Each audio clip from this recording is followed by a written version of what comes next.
A crazy week in all markets and equities were no different. E-mini S&Ps traded their widest weekly trading range going back to April and settled the week about 100 points off their all-time high. So knocking on that all-time high from September 4th, 35.87.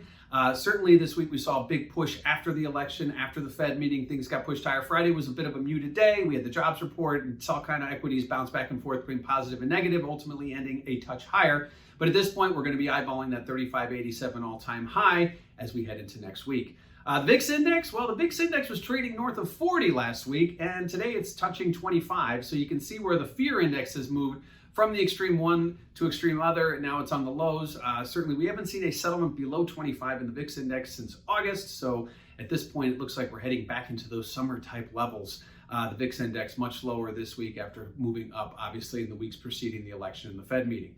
And lastly, what do we have next week? How can we encore this week's events? Well, we do have inflation data coming out. We have mortgage delinquencies, which have been on the rise. We also have some earnings coming out, a couple to watch: McDonald's, Cisco, and Simon Properties, another one. Keep an eye on Simon Properties, obviously having a lot to do with lockdowns and the economic recovery. Lastly, we have Mr. Powell speaking at an ECB forum on Thursday. Now, he spoke this week after the Fed meeting, so unlikely he has anything to add.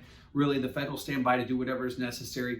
All other central banks are keeping rates low and buying assets. That should continue, especially with the mess we have here, with an uncertainty around election resolution, as well as the potential for more lockdowns. We're seeing that over in Europe. We haven't seen that as much here, but certainly that could be something to keep an eye on as well. So heading into the weekend, we are positive on Friday, but it was the Wednesday-Thursday move that really moved equities higher, eyeballing that all-time high, 35.87 in E-mini S&Ps.